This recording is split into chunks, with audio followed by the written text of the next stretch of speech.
All right, you guys. We're going to go ahead and get started. I'd like to start off by saying Shabbat Shalom. All praises to the Most High.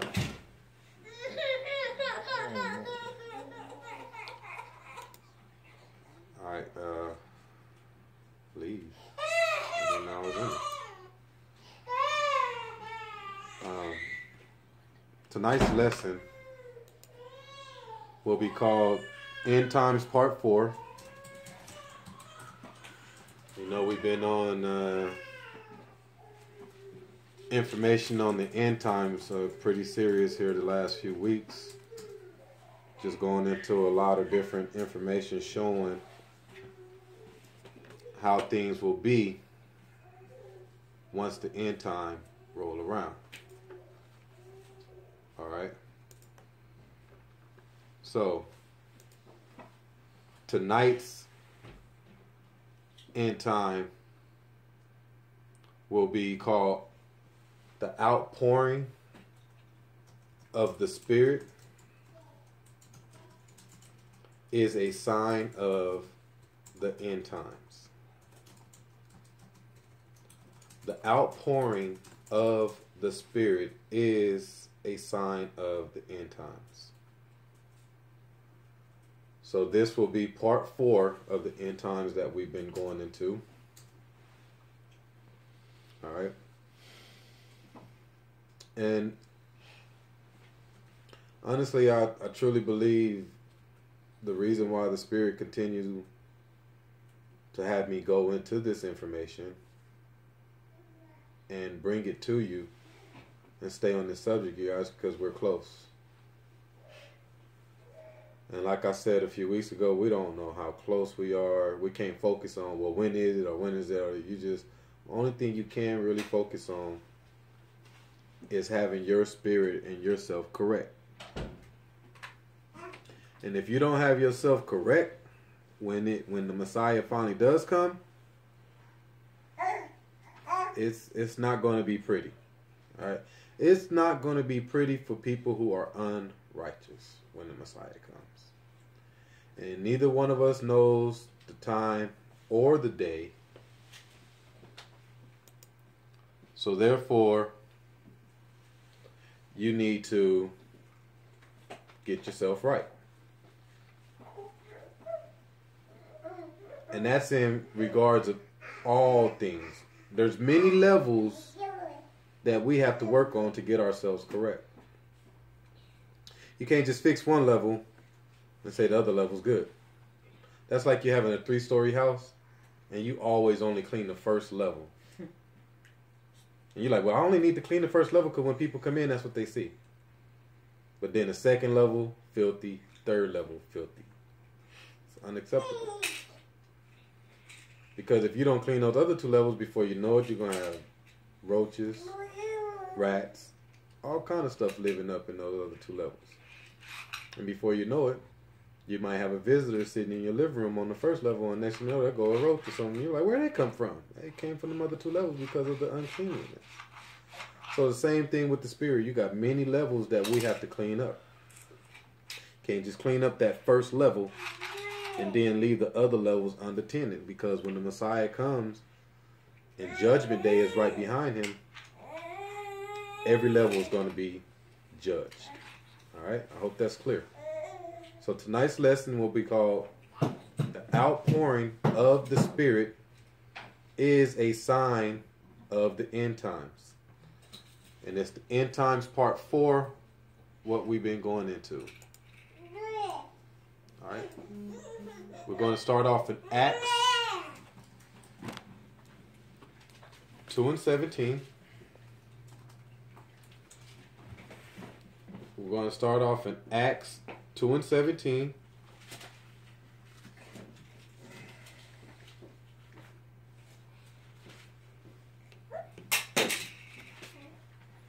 And I just really want people to take the time to clear their mind and focus on the information that is being brought. Just like Wednesday's lesson was called Distractions. Clear the distractions. Satan comes to us in so many ways to where Satan comes to us in so many ways to where he will distract you to where you can't receive the information of the Most High. Even like tonight, in tonight's lesson, people are coming to get the information, and then Satan says, okay, I'm going to put you in the mood to where if you do go to the lesson, you will not receive it because I'm going to distract you with some other things to where you are already upset. So by the time so now you're just a sitting duck in the lesson. And you're not receiving nothing. All right? So if something happens to you during the day or right before you come, clear your mind before you come in the door. That way your spirit is open to understanding what's about to be received. All right, Acts 2:17. Go ahead. For in the book of Acts, chapter 2, verse 17, and it reads, And it shall come to pass in the last days, saith the Most High, I will pour out of my spirit upon all flesh, and your sons and your daughters shall prophesy, and your young men shall see visions, and your old men shall dream dreams. So Acts 2:17 says, so remember, tonight's lesson is called the outpouring of the Spirit is a sign of the end times. So in the end times, the outpouring of the Spirit is going to be big. And it's going to come in many forms. And when we start seeing the outpouring of the Spirit, this lets us know we are in the end times. So Acts 2:17 says, And it shall come to pass in the last days, which is the end times, said Ahiah, I will pour out my spirit upon all flesh, and your sons and daughters shall prophesy, and your young men shall see vision, and your old men shall dream dreams. All right? So it's telling you in the end days, we will start seeing the visions. We will start prophesying like Noah. Prophesying means we're watchmen. We're out warning people, letting them know, hey, get yourself together. Fix your spirit. Hey, get away from them pagan holidays. Hey, stop doing all those worshiping through those religions. Those are signs of prophesying. All right, you don't have to be out there foreseeing the future and telling people see people get prophesying mixed up. All right, prophesying isn't always about someone out there foreseeing something that hasn't happened yet and be like, oh man, you was right. I mean, yes, sometimes the Most High might show us a vision on that, but a lot of prophesying is just spreading the word of the Most High and bringing people closer to the Most High, getting them to cross that line. Verse 18. We're in the book of Acts, chapter 2, verse 18, and it reads, And on my servants and on my handmaidens I will pour out in those days of my spirit, and they shall prophesy. Muted. Unmuted. And I will shew wonders in heaven above, and signs in the earth beneath, blood, and fire, and vapor of smoke. The sun shall be turned into darkness, and the moon into blood, before the great and notable day of the Most High come. And it shall come to pass that whosoever shall call on the name of the Most High shall be saved. Hello. So if you're calling on it, we hear you, Gloria. So if you call on the name of the Most High, you shall be saved. Hello.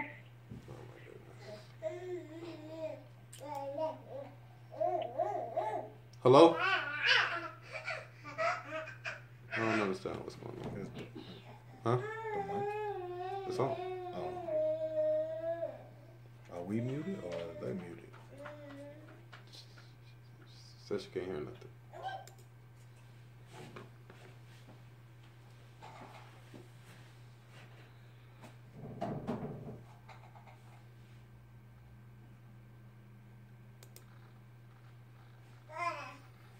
All right.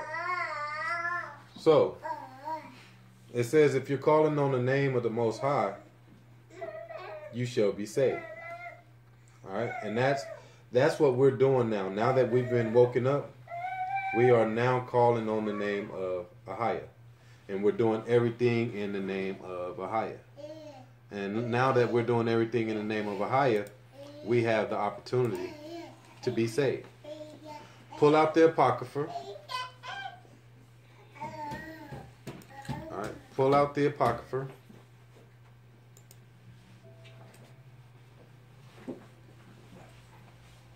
And go to Barak 2 and 5.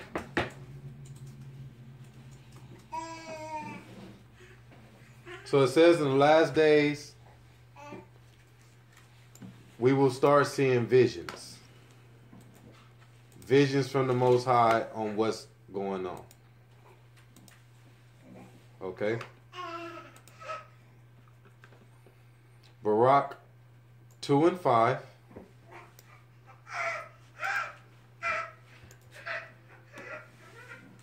Go ahead. We're coming out of the Apocrypha, reading in the book of Barak, chapter 2, verse 5. And it reads, "Thus we were cast down and not exalted, because we have sinned against the Most High our power, and have not been obedient unto his voice." So since our forefathers, and even us to this day, since we have not been obedient to the voice of the Most High, he has cast us down. All right, and the reason why he cast us down, because we don't listen to his voice, and we have sinned against him. So we've been cast down. Cast down means we've been put in the land to where our spirit is being cast down to where it's going to sin. The Most High has cast us out into a land that we know not, into the hands of the enemy, for the enemy to oppress our spirits. Most High could have easily said, all right, you are my people. You're going to stay in the Holy Land. I'm going to keep a nice, fierce shield around you to where you do not sin at all. He could have just protected us like that. All right? But he didn't. So I'm going to cast you down to where there will be no help around. His voice was not being heard. So now that you hear the voice, you hear the Spirit, hearken so you can be saved. Verse 6. Verse 6. To the power our Ahia appertaineth righteousness, but unto us and to our fathers open shame, as apparent this day. For all these plagues are to come upon us, which the Most High hath pronounced against us. So the Most High has already pronounced against us that the plagues in Deuteronomy, remember in Deuteronomy 28, we already read it. He says those plagues are going to come against us. If you don't hearken to the voice of the Most High, those plagues are going to come against you. All right? Go to Deuteronomy 28 and 15. And we did a lesson on this a few months ago, about 2 months ago, to where it says if we don't listen to his voice, the plagues are going to come and get you. All the plagues that I pronounced here in the book of Deuteronomy, they will hit you sooner or later. Deuteronomy chapter 28, verse 15. Go ahead. We're in the book of Deuteronomy, chapter 28, verse 15. And it reads, "But it shall come to pass, if thou wilt not hearken unto the voice of the Most High thy power, to observe to do all his commandments and his statutes, which I command thee this day, that all these curses shall come upon thee and overtake thee." All these curses, all these plagues. All right? If you shall not hearken unto the voice of the Most High and to observe all his commandments and statutes to this very day, all the curses will overtake thee. All right, go back to Barak. Go back to Barak. Read verse 7 again, Barak 2 and 7. We're in the book of Barak, coming out of the Apocrypha, chapter 2, verse 7. And it reads, For all these plagues are come upon us, which the Most High hath pronounced against us. Yet have we not prayed before the Most High, that we might turn everyone from the imaginations of wicked heart? Of his wicked heart. Of his wicked heart. So it tells you that everybody has turned to the imagination of their wicked heart.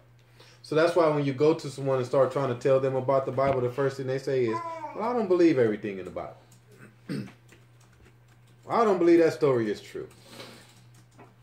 Because now we have been taught to walk after the imagination. What do you imagine? What do you imagine the kingdom is going to be like? What do you imagine that salvation is going to be like? What do you imagine that needs to be done to be saved? Because people tell you all day long, well, I don't think you got to do all that to be saved. You don't got to follow the commandments and laws no more. All you got to do is this. So people are imagining what they think should be happening. It's a wicked heart. Go ahead. Verse 9.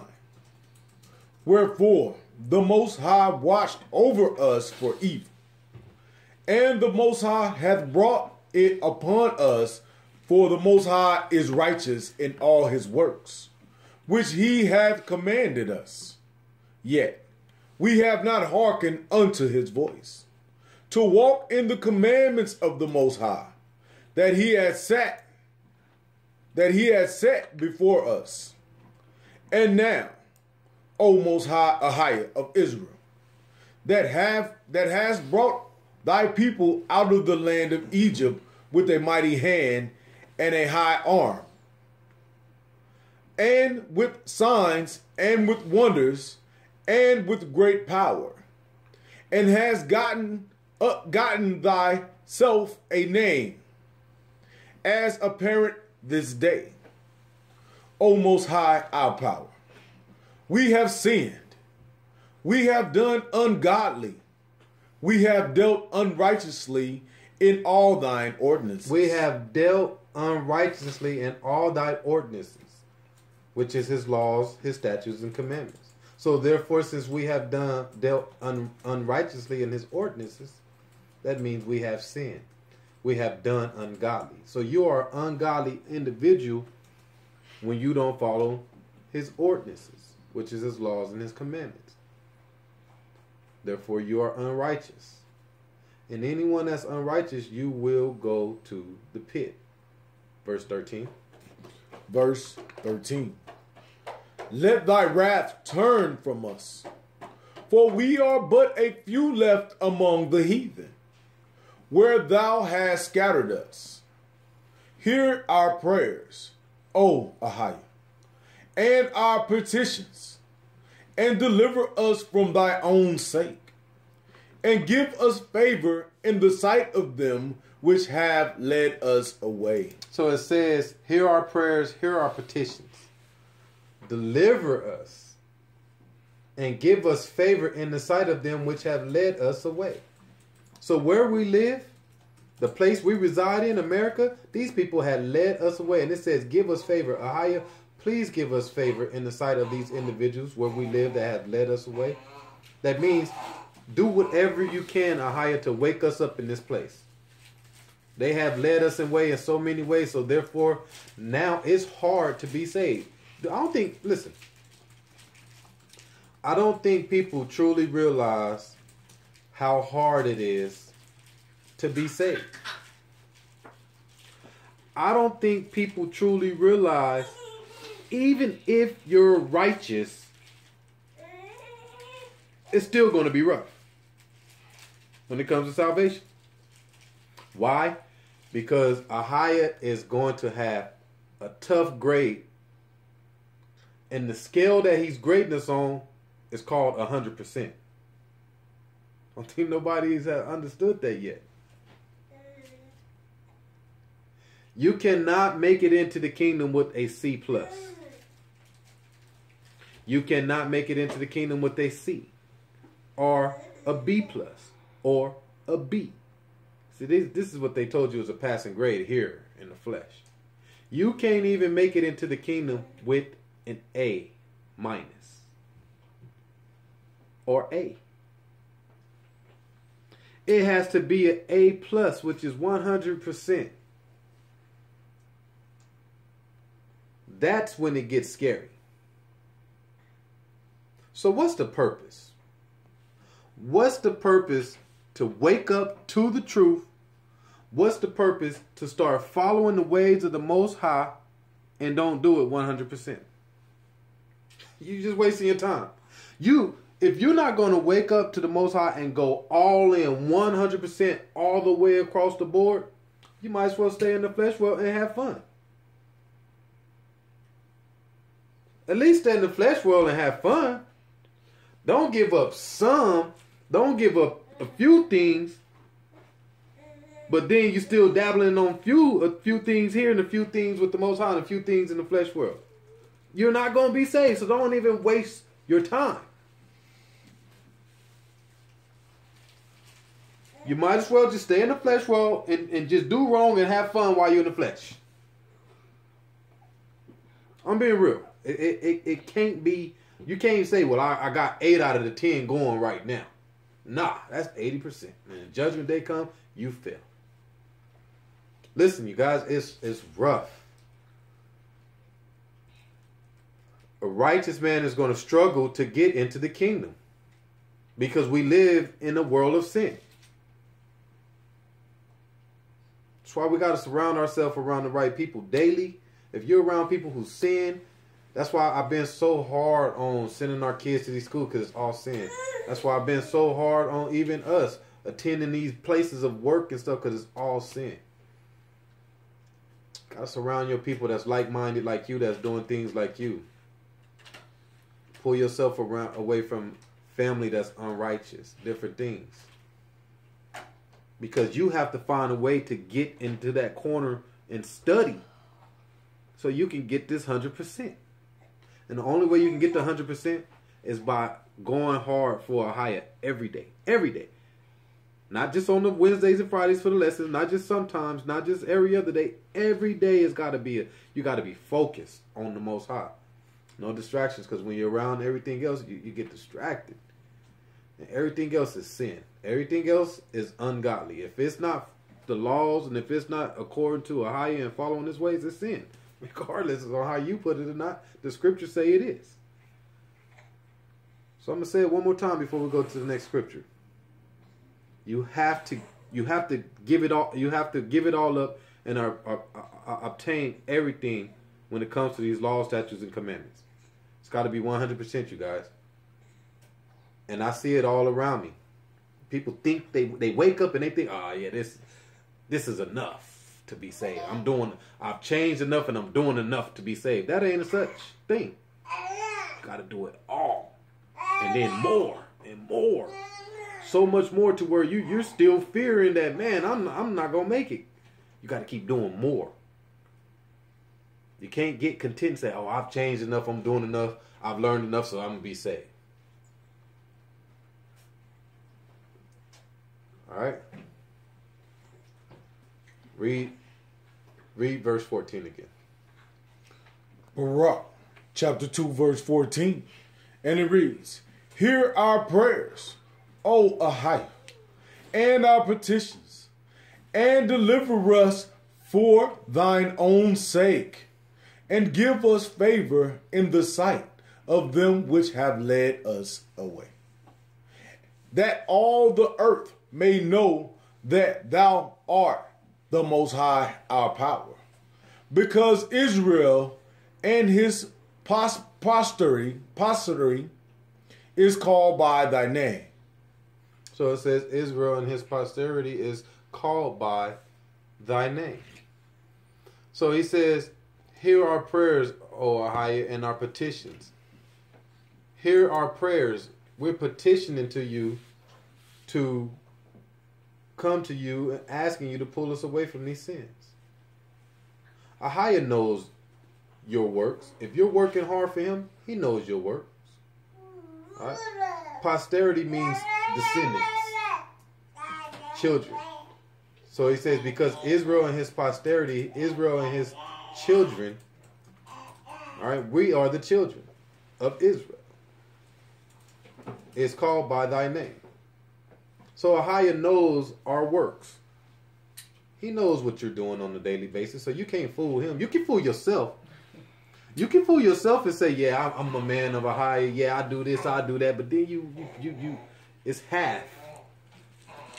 Ahia knows the works.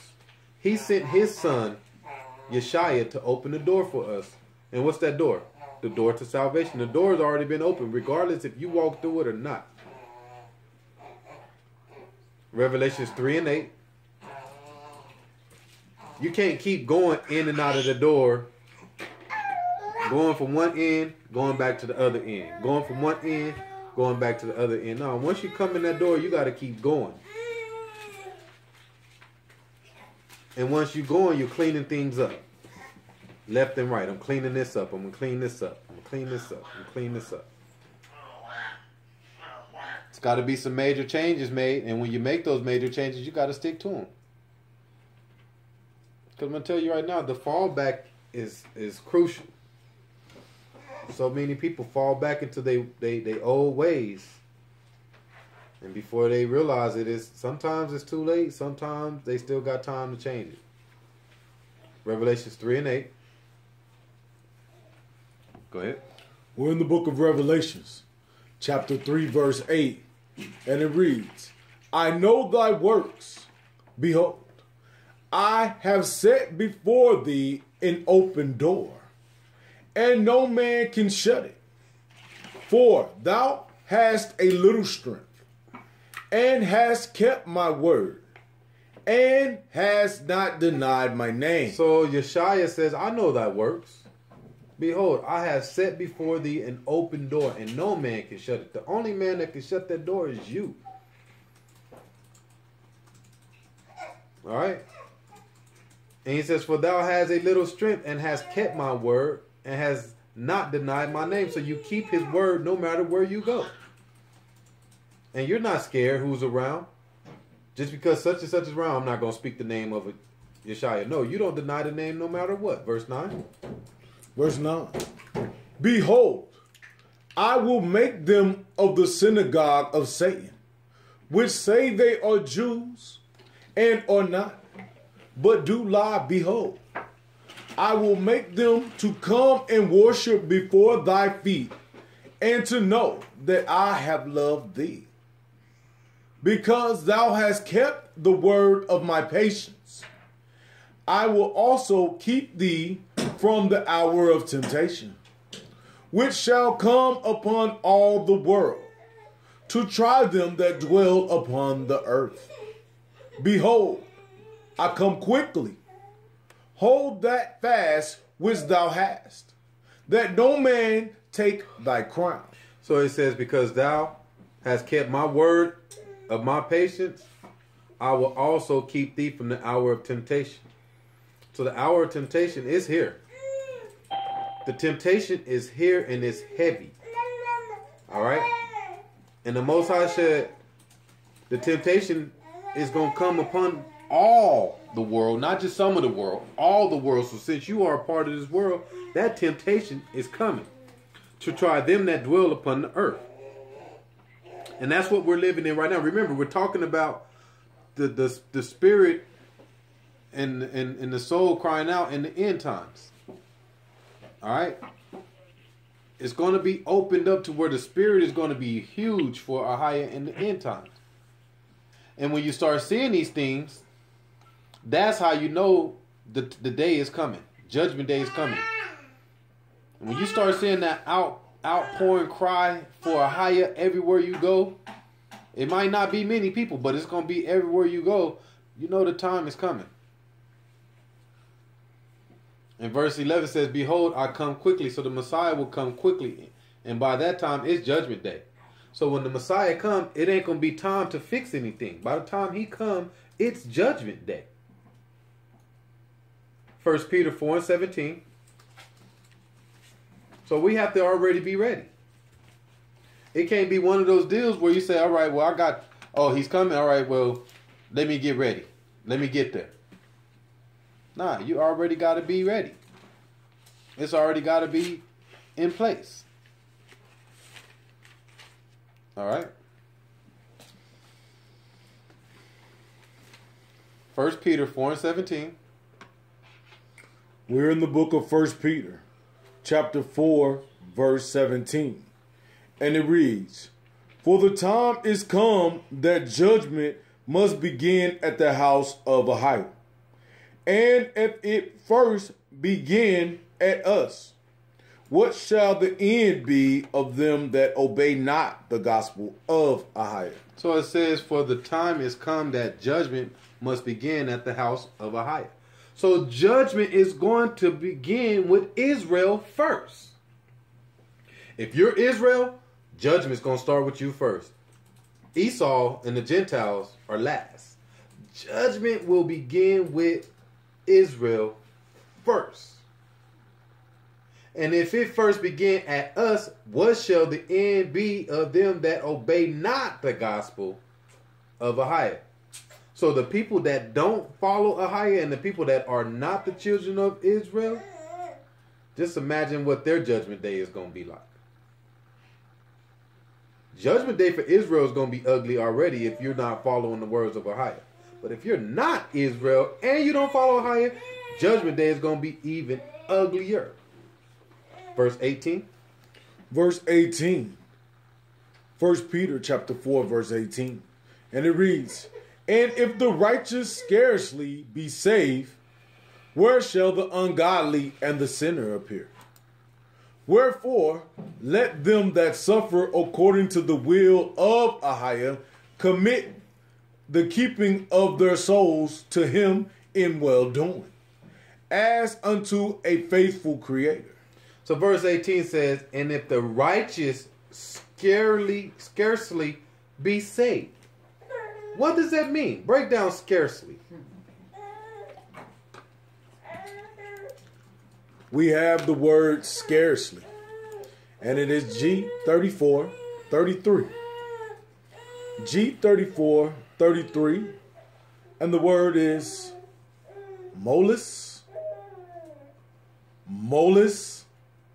and it is spelled MOLIS, and it means with difficulty, hardly. Huh?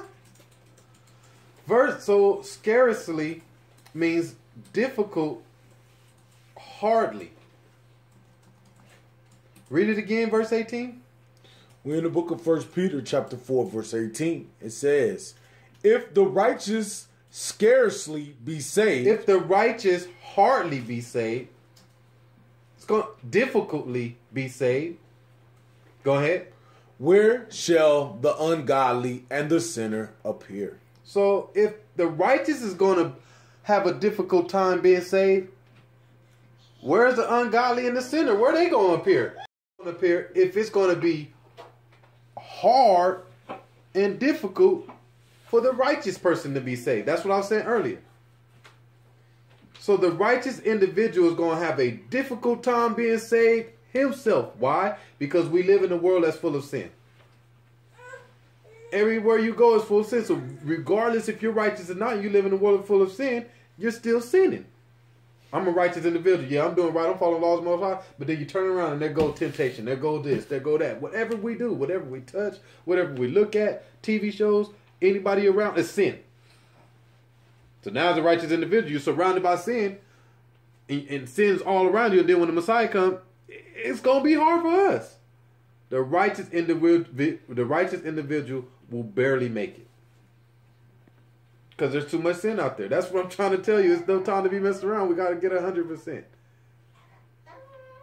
We got to get 100%. This scripture right here basically saying there's going to be so many righteous individuals that wake up that ain't going to make it.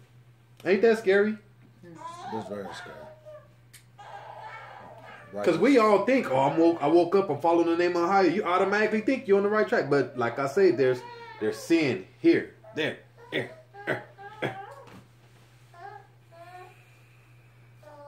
We can't get around it.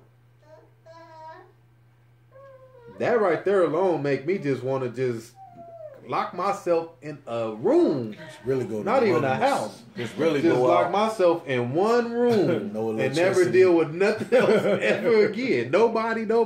Just like, hey, for real, if you ain't trying to get in these scripts like me, don't even knock on the door. For real. It just make you just want to completely get away from everything.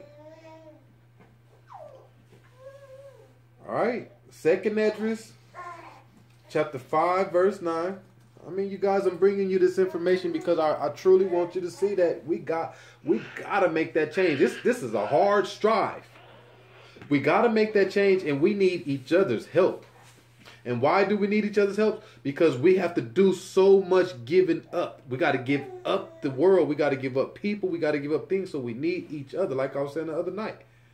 Every time you give something up, you should become closer to your brother or your sister, because they doing the same thing. So now you got someone that can relate to you and you can do things with. Like I say, man, on a daily basis, it should just be us. And when it's just us, now we're getting away from the sin. The more and more we can be together together as a group, we're getting away from the sin. But now if you're only seeing your brothers and sisters twice a week or whatever, now guess what are you doing on those other 5 days? You're participating in sin. And I don't know. And you know, I've done so many things here over the last couple of years to try to figure out ways for us to be more involved with each other. I really have. And you know, we'll get there and we'll do it, but then it'll fall off. And it hurts me so much because I've really focused in on how we can be stronger as a group and come together and do more things as a group. And it just seems like everybody always got so many distractions going on to where it don't happen. And the closer and closer we get to the end days, I'm not saying I give up, but I kind of just say, I read the scriptures, and the scriptures say it ain't going to be a big number. It's going to be a small number. So when the closer we get to the end days, and I just see how this group is going, I be like, it's so true. Because you see so many people, how big we was at this function, and then at the next function, we like this, it's small. And then you watch how many people has kind of fell off or just don't even come around no more. And then you call them, be like, hey, brother, you been in the Word? Yeah, I've been in the Word. Why you get so offended? I just asked for you. Don't get mad because I asked if you been in the Word. You know? And it's scary, you guys. But people don't even realize they don't even realize they're sinning. So much around us. 2nd Esdras, chapter 5, verse 9. You got it? Nah, you're not an American statue. All right, here you go. The annotated one. 2nd Esdras 5 and 9. Here you go. Just watch those pages that fall out. But go ahead. We're in the book of 2nd Esdras, chapter 5, verse 9, and it reads, and salt waters shall be found in the sweet. So, sweet and salt is going to be mixed. Bitter and sweet is going to be mixed in the end days. You ain't going to have one that's just all salt and one that's all sweet. It's a mixture. So that's talking about the unrighteous and righteous. It's a parable. Okay? You got to look at it as a parable. So the righteous will be will be mixed with the unrighteous. So that's kind of like I've been saying. A righteous individual that wakes up, he's trying to be righteous, he's trying to do everything that's righteous, but then yet there's so many things around him that continues to make him be unrighteous. So now you got bitter mixed with sweet. Does that make sense? Go ahead. And all friends shall destroy one another. Then shall wit hide itself, and understanding withdraw itself into the secret chamber. So there's no understanding in this world. It says that understanding will withdraw itself from this place into a secret place. So that's why when you go out and talk to people, so many people have lack of knowledge. They don't have no understanding. Why? Because the understanding of the Most High has already withdrawn itself and hid itself from the world. That's how much evil is here. Understanding has already hid itself. That's why it says, then shall wit hide itself. The understanding is already, Most High has already hid it into a secret place to where now the world we live in is full of ignorance and evil. and ungodliness. Go ahead. Verse 10. And shall be sought of many, and yet none be found. Then shall unrighteousness and incontinence be multiplied upon earth. So once understanding of the Most High hides itself in a secret place, then people will go out looking for it, but they will not be able to find it. Then shall unrighteousness be multiplied upon the earth. And that's what we have. Unrighteousness has multiplied majorly because there's no understanding of the Most High. Don't nobody understand the Bible nowadays. Did you understand it 2 years ago? Honestly. You understand it 5 years ago? You knew it was there. You could probably read some things, but did you understand it? I still thought Christmas was in there. There was no understanding, though. So even through these religions, they teach their doctrine, so there's no understanding of the Bible. The true word has been hidden. Verse 11. Verse 11. One land also shall ask another, and say, Is righteousness that maketh the man righteous gone through thee? So another land will ask another land, because this land know there ain't no righteous here. So America know there ain't no righteous here. So the land of America will ask China, hey, y'all got a righteous man there? Has one came through there? And what does the land say? And it shall say, No. There ain't no righteous man nowhere. The land is asking, hey, y'all got righteousness over there? Because it's nothing but sin here. That's how bad it is, you guys. That's why I say we got to be at 100%. 100%. And until you can get to that 100%, there ain't no righteousness. There ain't no righteousness, you guys. Not one. We're all doing whatever we can to get there. And we ain't even there yet. It's scary. It's the scariness about this. And we just broke down in 1 Peter 4 and 18. It says, and if the righteousness scarcely be saved, it's going to be difficult for a righteous man to be saved. Why? Because there ain't one. Right now, if judgment day was to come, we would all probably not make it. I'm being real. Because we're so surrounded by sin. We all still do sinful things and don't even realize it. So much we got to do to come up out of her. So much things we have to do to come up out of her. And that's why I continue to bring this information, because I want salvation. And but as long as we're here in America and we're participating in America 100%, we're sinning. All right? Let's go to the book of Enoch. I'm not trying to scare nobody or anything, but it's just the Spirit telling you the truth. Don't be one of those people that get complex and be like, yeah, I'm doing enough, I'm good. Because you're not. The Spirit told me to come to you and tell you you're not doing enough. And you're not safe. But according to Ahia, he gives you 9 innings to make it around them bases. You might hit that ball once, not make it to first base. You might foul. You might get a strike. But if you keep swinging, sooner or later you're going to get that home run to where you can come on home. That's why he gives you so much time. He gives you so much time to get it. If baseball was 2 innings, you would have a lot of runs. You wouldn't. If baseball was 2 innings, it would almost be 0-0 every game.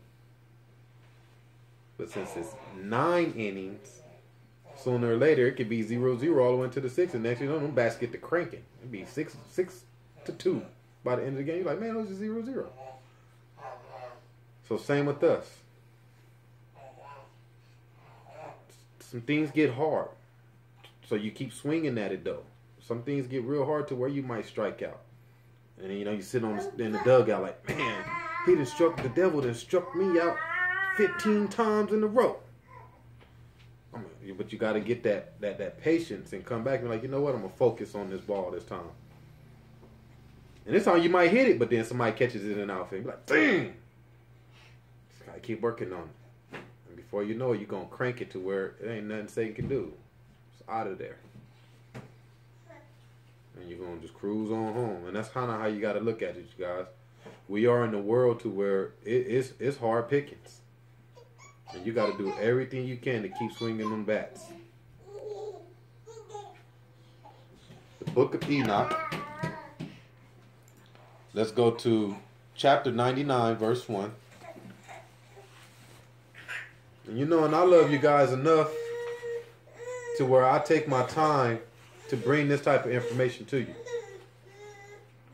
It's not always all about fun lessons and learning things to where you can go out and be like, hey, look what I learned. You don't know that. No. Learn this, what we're learning tonight, and go teach this to somebody. How about that? Be a watchman and learn this information and go sit your mother down and talk to her. Versus saying, hey, Mom, Jesus this and Jesus that. You know he black and he ain't white. She don't want to hear that. Hey, Mom, you know you're Israel. You're from the tribe of Judah. She don't want to hear that. But sit her down and say, hey, Mom, let me show you something. Show her this maybe first. Maybe she might say, oh, wow. And then the other stuff she might be hungry for. But we got to learn this first. We have to learn how to save our soul first before we can start running out there trying to talk about everything else. Yeah, the inheritance, knowing that you're from Judah, from the 12 tribes, and all that other stuff, and it's really good. You're supposed to know it. Don't get me wrong. We have to know that. But learn this way first, which is learning how to follow the laws of the Most High, and stand on that narrow path to get to salvation. Don't be veering to the right or the left, which is distractions. Enoch can break it down. Read it. We're in the book of Enoch, chapter 99, verse 1, and it reads, woe to you who do impious deeds and praise and honor lying words. You will be destroyed and will not have a good life. Woe to you who alter the words of truth. Woe to you people who lie. All right. Woe to you people who alter the truth. You ain't out there telling the people what they need to know to be saved. The world is full of lies. Like we talked about last week. What are they doing? The tongue is already bent like a bow and arrow every time they talk to shoot out lies. Most High says these people will not have a good life. They will be destroyed. Woe to you who alter the words of the truth. Go ahead. And they distort the external law and count themselves as being without sin. They will be trampled underfoot on the ground. So these people get rid of the eternal law and then say they don't sin. And that's what we have today. We have these preachers in these churches who have gotten rid of the law of Ahia and then say they don't sin. And we just read right here, that's not what you're supposed to do. They distort the eternal law and count themselves as being without sin. We don't sin, we're going to be saved. And the scriptures say, if you don't follow the law, you're sinning. Verse 3. Verse 3. In those days make ready, you righteous, to raise your prayers as a reminder and lay them as a testimony before the angels, that they may that they may lay the sin of the sinners before the Most High as a reminder. Mm-hmm. Verse 4. In those days, the nations will be thrown into confusion, and the races of the nations will rise on the day of destruction. So remember, tonight's lesson is called the outpouring of the Spirit in the end times. So we're going to start seeing a certain spirit that's being poured out in the last days. And look what this just said. In those days, the nations will be thrown into confusion. And so that's what's happened. The nations of Israel have been thrown into confusion. We've been thrown into confusion. People don't even know who they are. So in those days, the nations will be thrown into confusion. So that's why when you try to go tell people they're from Israel and they don't want to hear that. They're confused. And the races of the nations will rise on the day of destruction. So it's telling you in the last days, we will rise. And that's what's happening. Kwam Yasharala. Israel is starting to rise. The more that America destructs, the more that this world destructs, the more that Israel is rising. Correct? We're rising. Verse 5. Verse 5. And in those days, those who are in need will go out, seize their children, and cast out their children, and their offspring will slip from them, and they will cast out their children while they are still sucklings, and will not return to them, and will have the mercy on their beloved ones. So it says in the last days, people will get rid of their children and won't even care. Won't even care if it's a baby that is still nursing. A baby that's still nursing, I'm going to give him up and leave him with someone, a beloved one. And that's what we have. We have people abandoning their kids left and right. Moms don't even want to be moms no more. They done already taught dads how not to be dads decades ago. But now they have taught moms over the last 10 to 15 years how to really just abandon the kids. Because why? Women want to work more and do other things than stay at home and raise the kid. So it's talking about that and that nature too. That's what it means in children that the children are still suckling. Children, when they are a certain age, are supposed to be on that mother's breast, getting fed. Not sitting at a daycare while you at work 12, 15 hours out of the day. Verse 6. Verse 6. And again, I swear to you, the sinners, that sin is ready for the day of unceasing bloodshed. Unceasing Bloodshed. So it says the sin is ready for the day of bloodshed. Ahia is ready to come take it out. Verse 7. Verse 7. And they worship stone, and some crave images of gold and silver, and of wood and of clay. And some, with no knowledge, worship unclean spirits and demons, and every kind of error. But no help will be obtained from them. So it tells you in the last days, when this outpouring spirit comes in the last days, there's going to be worshiping of gold and silver, images of gold and silver, stone, wood and clay, and some with no knowledge. So it's going to tell you that these people are worshiping these idols and don't even have the knowledge of what they're doing. So that's why when you try to go explain to people worshiping this and this and this is false gods. And they be like, nah, they don't have no knowledge of what they're doing because there's no understanding in this world. We already read that the understanding in 2nd Esdras is already went and hid himself in a secret place. Worship of unclean spirits and demons and every kind of error. So it says it's going to be all kind of errors in the last days.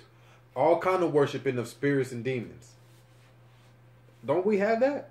That's what we have right now, you guys. Verse 8. Verse 8.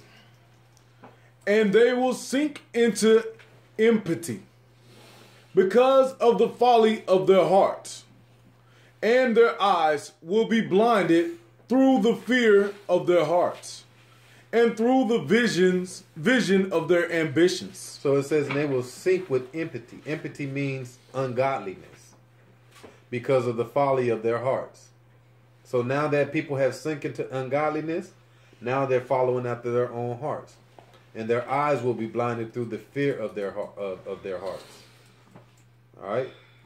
And that's what you have. Verse 9. Verse 9. Through these they will become impetus and fearful, for they do all their deeds with lies, and worship stones, and they will be destroyed at that same moment. And in those days, blessed are those who accept the words of wisdom and understand them, and follow the paths of the Most High, and walk in the path of righteousness, and do not act impiously with the impious, for they will be saved. Woe to you who extend evil to your neighbors, for you will be killed in Sheol. Woe to you who lay foundations of sin and deceit, and who cause bitterness on the earth. For because of this, an end will be made of them. Verse 13. Woe to you who build your houses with the toil of others, and all their building materials are the sticks and stones of sin. I say to you, you have no peace. Verse 14. Woe to those who reject the measure and the eternal inheritance of their fathers, and cause their souls to follow error, for they will not have rest. So verse 13 says, woe to you who build your houses with the labors of others. That's what toil means. All right? That's what that means. And America's done that. We know that. Major. But you can't use someone else to do something, build something for you, and not pay them. Woe to you who build your houses with toil of others, and all their building materials and sticks and stones of sin. I say to you, you will have no peace. Verse 14, woe to those who reject the measure and the eternal inheritance of their fathers, and cause their souls to follow error, for they will not have rest. Isn't that what happened to Israel? Israel don't know their true rich heritage. We don't know what our fathers had and who they was, because America has taught us different. Read it again. Woe to those who reject the measure and the eternal inheritance of their fathers. So someone that you try to go tell them who they are and the inheritance that we are in the Bible, and they reject it, the Bible says woe to them. This is important. So many people you try to go to and say, hey, you know you are one of the true people from the Bible. Nah, that don't mean. They reject it right off the bat. And it says, and when they reject it, it causes their souls to follow error. So now that they don't want to accept who they are in the Bible, it causes their souls to follow error, for they will not have rest. These people who do not want to realize they are from the children of Israel and from one of these tribes, and that Ahaya is his name that brought us from out of Egypt, their souls will err. That's clear as day right there, what that says. Mine says idols. Idols where? Follow after idols. What verse? What verse you? Well, my verses are different than yours. But in that, where it says follow after error, mine says idols. Well, just the Same same thing. Though. Yeah. Yeah. It's the same thing though. Idols of error. It's, I What mean, you're saying. yeah, it's the same thing though. All right. But the gist of that scripture though is basically saying the people who reject, when you try to go tell them who they are according to the Bible, they would rather follow the description of what the white man gave. White man say you're a Mexican. Oh, well, Mexicana, we deep. We got deep traditions. You can't tell me I'm not Mexican. Nah, the scriptures don't say nothing about a Mexican. Gad, hey, you know you're from China. Nah, Indians, we stick together. We do this. We got traditions. Listen, okay, you can have those traditions, but the scriptures say you Gad, and they reject it. Poor old Judah. I'm what? Judah? I ain't no Judah. I'm an African American. You two nations, like Brother say. It's impossible. That's too many nations. They're going to be African and American. All right? And both of those places are the two nations that put you into oppression. You both of them now. So when these people are rejecting what you have learned dealing with the scriptures and you're trying to give it to them and they reject it, it says their soul is following to error. Jude 1:18. But in the end days, the reason why this is happening because the sin has increased so much due to the false teaching. Due to the false teaching, sin has increased. And due to the false teaching, people don't know who they are according to the Bible. And due to the false teaching, people don't know who the Most High is according to the Bible, which is their inheritance. All that's part of your inheritance. Finding out who you are, finding out who the Most High is, and finding out who His Son is. Not these people that they taught you through the false teaching. So in the end days, the sin will increase because of the false teaching.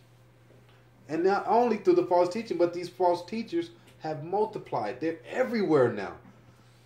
See, back in the day, the false teaching was only in certain sections. When you had the Illuminati, which we still have, but then they had the Masons. The Masons had these lodges to where they were the only ones really able to teach. But now they've gotten smart to where they teach our people how to be like them and keep secrets and then come out and false teach you. So now the false teaching has multiplied big. It's everywhere. Jude 1:18.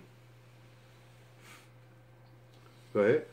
We're in the book of Jude, chapter 1, verse 18, and it reads, "How that they told you there should be mockers in the last time. You should walk after their own ungodly lust. There be they who separate themselves sensual, having not the Spirit." So it's telling you that these mockers in the end days will not have the true spirit of the Most High. These mockers is talking about these teachers. All right? That's what the word mocker is. Mocker means false teacher. That's all that means. So it says, how that they told you there should be false teachers in the last days, in the last time, who should walk after their own ungodly lusts. So these people are walking after their own spirit, after their own ways, after what they want to be teaching you. They're not walking after the spirit of Ruach. Because if they was walking after the spirit of Ruach, all these religions and all these churches will be teaching you who you truly are according to the scriptures. 2 Peter 3:3. But that's not happening. And not only are they not teaching you who they are, they're lying about prophecy. They're lying about what's going to happen in the end days. So not only are they keeping from you your true rich heritage, they're lying to you completely about prophesying in the Bible and what's going to happen in the end days. So since they're lying to you about what's going to happen in the end days, now you don't have to fix yourself. If they told the people the truth, people will run and go fix themselves. If they started teaching people the truth on what's about to happen and how the Messiah is coming back, people will run fast. But since they're lying about what's going to happen in the end days, people kick back. Oh, well, this is peace. They teaching us is peace. Everything's cool. Good. 2 Peter 3:3. Go ahead. We're in the book of 2 Peter, chapter 3, verse 3, and it reads, "Knowing this first, that there shall come in the last days scoffers, walking after their own lust, and saying, where is the promise of his coming?" Where is the promise of his coming? So these teachers like basically mocking the scriptures. Oh, where is the promise of his coming? He ain't coming. Don't be believing in that. Stop lying to the people and tell them what they need to know so they can be saved. Go ahead. "For since the fathers fell asleep, all things continue as they were from the beginning of the creation. So as long as you stay confident in what we are learning, all right? So we have woken up. Okay? So we don't listen to these mockers or these scoffers no more. We have woken up. And as long as you stay confident to what you have learned, you won't be able to be deceived by these individuals. And that's the key, because they're everywhere. You go home tonight, right now, and turn on the TV, and it's gonna be they there. Don't even go to the channels in the 20s.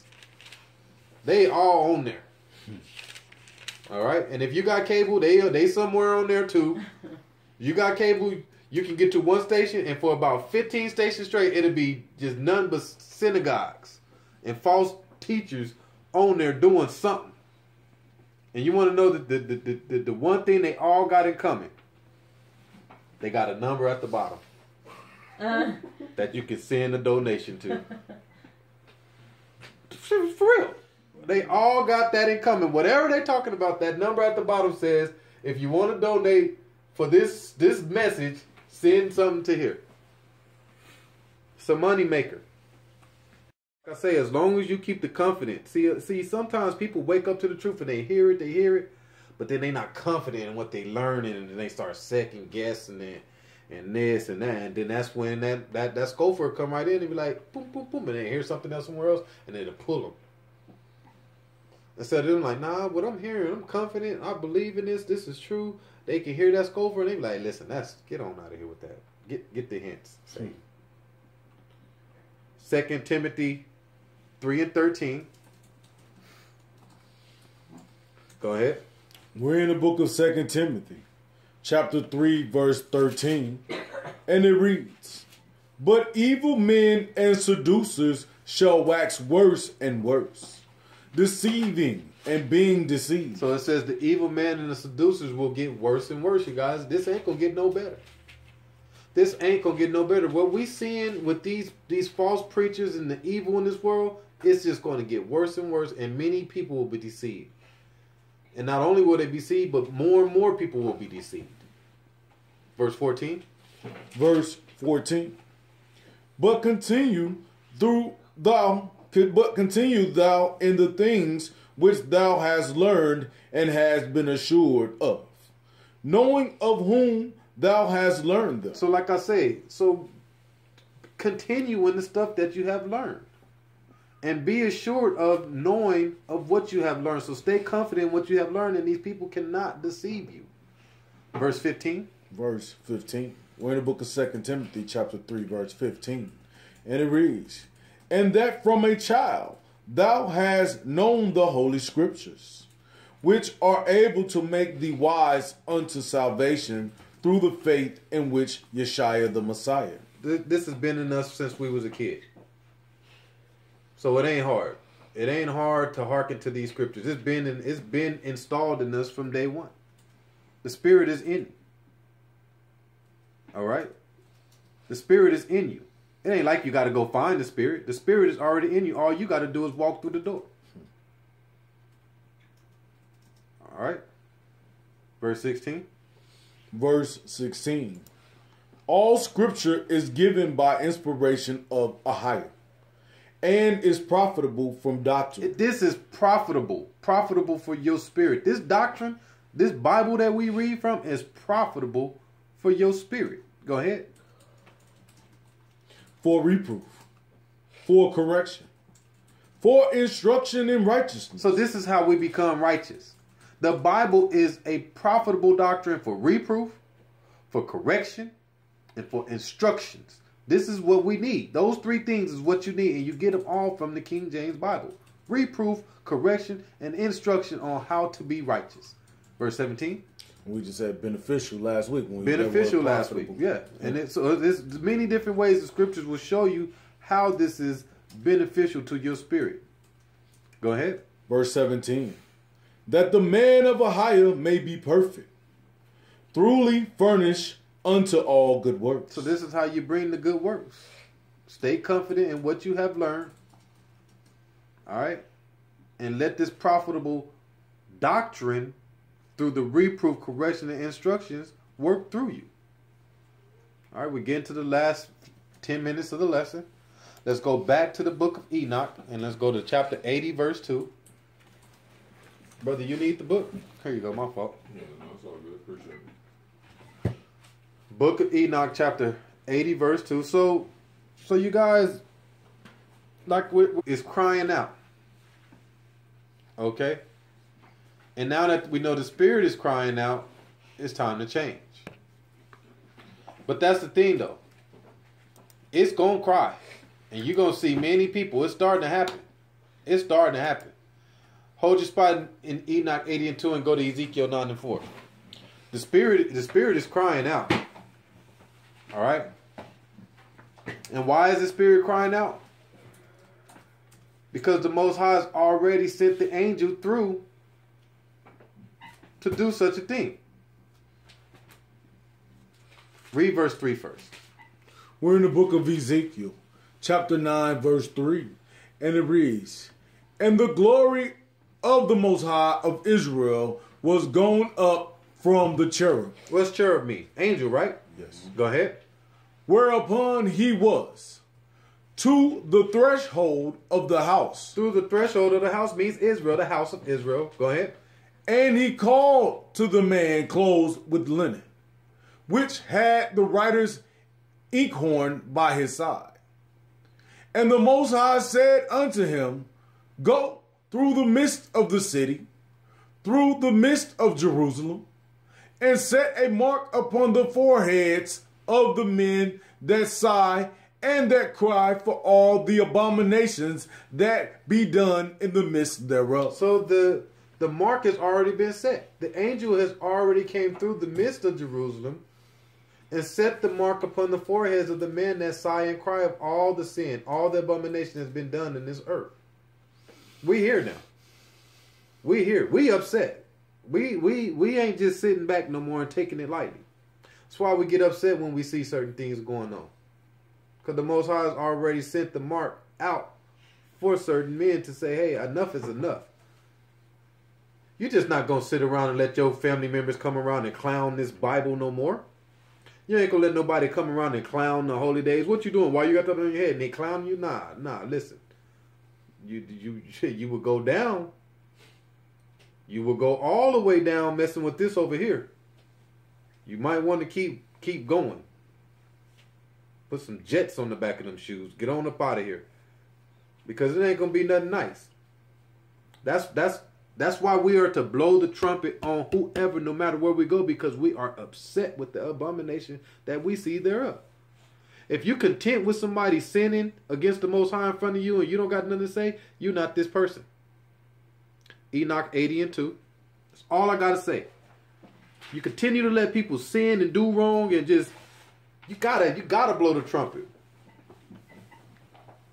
I blow the trumpet on people all the time, and I know I probably shouldn't, but I got to. You have to. Regardless if they're going to come back or not. You might like them in the flesh, like, hey, he cool, but it's time to blow the trumpet. You know somebody that you love is getting ready to celebrate Christmas next week? You got to blow the trumpet. Got to. On every one of them. Remind them. I don't care if you blew the trumpet on them last year. You blow it on them again this year. And you keep blowing it. And you keep blowing it too.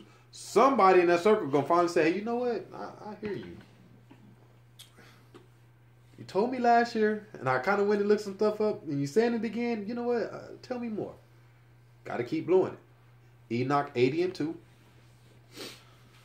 Go ahead. We're in the book of Enoch, chapter 80, verse 2. And it reads, "But in the days of the sinners, the years will become shorter." Ain't that what's happening? Don't people be like, man, time is flying. A year went by already? No, where are you in 2016? We just talking about 2015. Listen, it feels like it was only 2 months ago that we did the Christmas lesson. I just feel like I just did the Christmas lesson. I'm about to do another one this week. So the time is getting shorter because it's going so fast. When it's going so fast year after year after year, time is getting shorter. But when it seems like a year is really a year forever, that means time is long. Well, now that you're older, time is like, you're like, what happened? Dang, what? The year is already gone, man. I've barely done anything. Because it's getting shorter. We are in those days. Read it again. We're in the book of Enoch, chapter 80 and verse 2, and it reads, "But in the days of the sinners, the years will be shorter." So there's so much evil and sinning going on, we don't even realize that time is just flying. Go ahead. "And their seed will be late on their land, and on their fields. And all things on the earth will change, and will not appear at their proper time. And the rain will be withheld, and heaven will retain." So it says in the end days it will not rain as much. And in the end days, the seeds of the field will not blossom the way they should. So like the fruit of the land and different things like that will be late. People gonna be waiting like, where's the corn? Corn ain't popped up yet. So different things. So when we start seeing these things, we were already seeing that the rain is being withheld. Regardless if man is doing it or not, the rain is being withheld. We're not seeing it that much. Especially on the west coast. You know, we've seen more rain here just this year alone than we've seen in a long time, to be honest with you. We've seen more rain just this year alone in Arizona than we've seen in a long time. They've made it rain around this camp a lot this year. But it's in the end days, these type of things will be withheld. Verse 3. Verse 3. "And in those times the fruit of the earth will be late, and will not grow at the proper time. And the fruits of the trees will be withheld at their proper time. And the moon will change its customary practice, and will not appear at its proper time. But in those days it will appear in heaven, come on top of a large chariot in the west, and shine with more than normal brightness. And many heads of the stars in command will go astray." And many heads of the stars in command will go astray. Who's talking about? Satan and those fallen angels. And many heads of the stars in command will go astray. Go ahead. "And these will change their courses and their activities, and will not appear at the times that have been prescribed for them. And the entire law of the stars will be closed to the sinners. And the thoughts of those who dwell upon the earth will go astray over them. And they will turn from all their ways, and will go astray, and will think them gods." So you will call these stars that go astray gods. Verse 7 says, "An entire law of stars will be closed to the sinners." So now the sinners are following after the laws of these stars, and the thoughts of those who dwell upon the earth will go astray over them. So people have went astray to follow these stars. And they will turn from their ways and go astray and think them gods. So now you call these people gods. We have that. That's what the world is following today, is those fallen angels. And they call, and not only do they follow them, but these are the gods that people are following. Verse 8. Verse 8.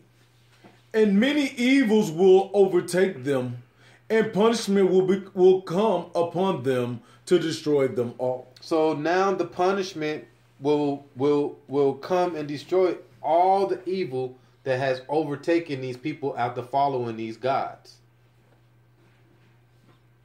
And what gods are we talking about? The Greek gods. And who are the Greek gods? All the planets, the fallen stars, right? And that's what the world is following. In so many different ways, in so many different aspects, that's what everybody is following. In the religions, in the clothing, anything. You can ask your kids.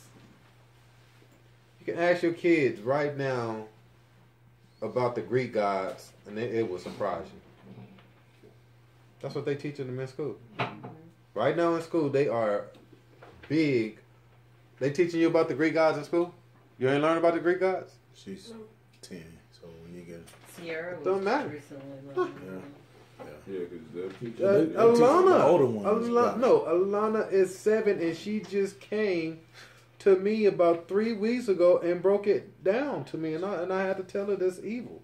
They know a little more. They've been telling. That's all she said they taught them for like 2 weeks straight about nothing but Greek gods. Alana, Naked butts. and she couldn't help but to come home and tell me. That's crazy. She know about Zeus's wife, Zeus's kids. I'm looking at her like, for real? She do it. I'm like, but yet they will not let no one bring the King James Bible to the schools, but they'll teach them about these Greek gods quick. Why? Because they want your kids to know about the Greek gods right now, because that's who's ruling the world. What we reading right here. These stars that people think to call them gods. That's what verse 7 just says that, and that's what's happening. These people are put on pedestals, these spirits. All right, they are put on pedestals, and that's what people are now following, and they have been following since the creation, since the beginning of time. This is what's been happening. This is why the Most High had to bring the flood into the earth. This is why he had to tell Noah, go build an ark, because I'm getting rid of this. They came down and slept with the daughters of men and created giants. I got to get rid of these people. And that spirit is still here. And we've already did a lesson to where it tells you in the end times that spirit is going to reside. All right? We only had so many generations before that spirit came back in full. You remember we broke that down? So many generations. All right? And we there. We are that generation where Azazel will be risen. And we broke that down through the Katy Perry video.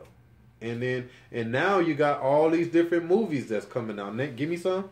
You got the Krampus, The X-Men. X-Men, Turtles, Yeah. Ninja Turtles.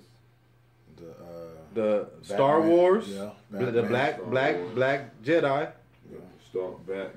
Batman with Superman. Man versus God. and what you tell me? The Egypt. What's man versus God? That's Batman against Superman. And where did man versus God come from? That's the title of it. Yeah, well, I think that's like the The underlining man versus God. Man Gods versus of Egypt. Who is God?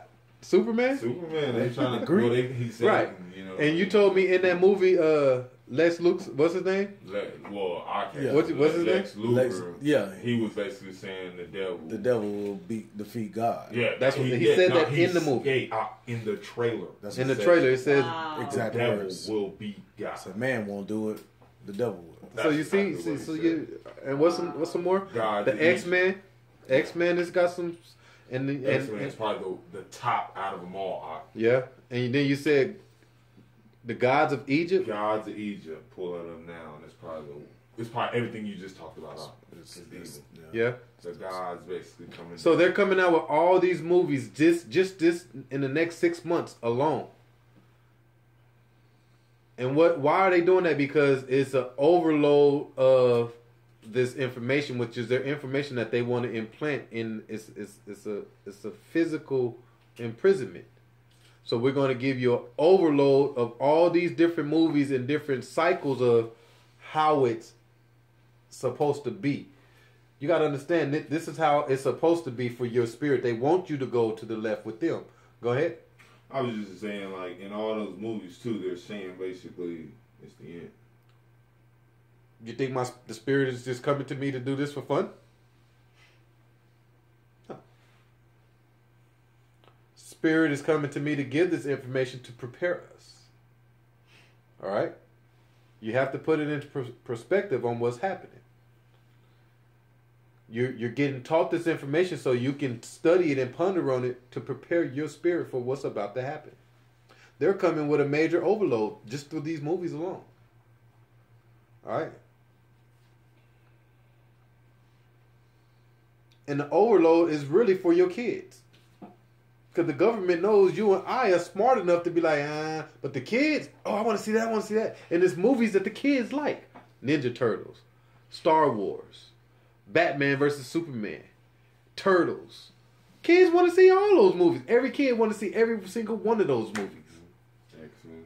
X-Men. The kids want, those are movies for the kids. You got some of those that's excited to see these. Of course, especially Star Wars. All of those is losing their dang mind. But the kids are more excited to see these movies than anything. And what are the parents gonna say? Okay, yeah, ain't no parent gonna say, nah, you can't go see that because of this. So now you got the kids sitting in the movies watching movie after movie that's coming up over the next 6 months. Yeah. It's a trend. It's a spell. Okay, it's a spell to keep them walking on this path. Regardless of what you and I come and say to them to get them this way, the movies have taught them to be like this. So they are very intelligent. We do know how intelligent Satan is.